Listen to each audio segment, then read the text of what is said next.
Welcome to my channel Putuls kitchen. আজকে তোমাদেরকে দেখাবো কাঁচা আমের পুডিং তৈরি করে, কাঁচা আম দিয়ে দুধ দিয়ে পুডিং তৈরি করে দেখাবো। তার জন্য আমি আমাদের গাছের দুটো আম নিয়েছি। এখন আমি আম দুটোকে সুন্দর করে খোসা ছাড়িয়ে ভালোভাবে ছোট ছোট করে কেটে কুচি কুচি করে কেটে নেব। কেটে আমি আমটাকে সেদ্ধ করে নেব। দেখতেই পাচ্ছ আমি ছোট ছোট করে এভাবে কিউব করে কেটে নিয়েছি। এখন চলে যাব কিচেনে। একটি পাত্রের মধ্যে আমি কিন্তু সুন্দরভাবে একটু পানি দিয়ে দিয়েছি পরিমাণ মতো। দুটো আমটাকে আমি সিদ্ধ করে নেব ভালো করে। আমটা যতক্ষণ না পর্যন্ত সিদ্ধ হচ্ছে ততক্ষণ পর্যন্ত আমটাকে সুন্দর করে নেড়েচেড়ে সিদ্ধ করে নিতে হবে। এরকম সিদ্ধ হয়ে গেলে তখন আমি একটা ঠান্ডা করে নিয়েছি। গরম কিন্তু একেবারেই জারে দেওয়া যাবে না। একটি ব্লেন্ডার জারে আমি সেটাকে সুন্দর করে ব্লেন্ড করে নিয়েছি। ব্লেন্ড করে আমি ছেঁকে নিয়েছি। আর একটি এই তো দেখতেই পাচ্ছ একটি কড়ার মধ্যে নিয়ে নিয়েছি। তার মধ্যে আমি কাঁচা আমের মধ্যে আমি পরিমাণ মতো চিনি দিয়ে দিয়েছি।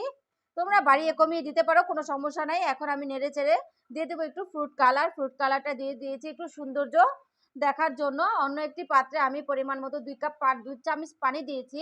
সেখানে আমি 2-3 চামচ আগার আগার পাউডার দিয়ে দিয়েছি। আগার আগার পাউডারটাকে আমি আলাদাভাবে একটু তৈরি করে নিয়েছি। এটা চুলার মধ্যে ডাইরেক্ট দিতে গেলে সেটা দলা পেকে যাবে। এই তো আমার কাঁচা আমের জুসটা হয়ে গেছে একেবারেই। জেলিটাকে তৈরি করার জন্য আমি ফ্রিজে রেখে দিয়েছিলাম আধা ঘন্টার জন্য।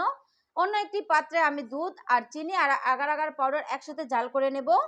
পুডিং করার জন্য কিন্তু আমার আমের পুডিংটা একেবারেই রেডি হয়ে গেছে আর কি, আমের জেলিটা।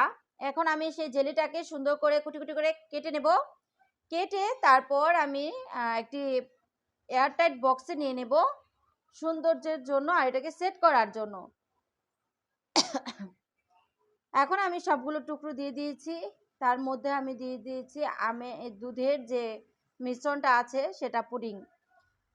এই তো দেখতেই পাচ্ছ আধা ঘন্টা 1 ঘন্টা বা আধা ঘন্টা ফ্রিজে রেখে দেবে নর্মালে, অথবা তাড়াহুড়া থাকলে ডিপে রেখে দিতে পারো। এই তো একদম সেট হয়ে গেছে। আমি এখন স্লাইস করে কেটে নিচ্ছি। কতটা ইয়াম্মি হয়েছে, কতটা মজা হয়েছে দেখতেই পাচ্ছ। তোমরা বাসায় তৈরি করে সবাই ট্রাই করে দেখবে। আমার চ্যানেলটিকে সবাই সাবস্ক্রাইব করে রাখবে এরকম নিত্য নতুন ভিডিও পেতে। আল্লাহ হাফেজ।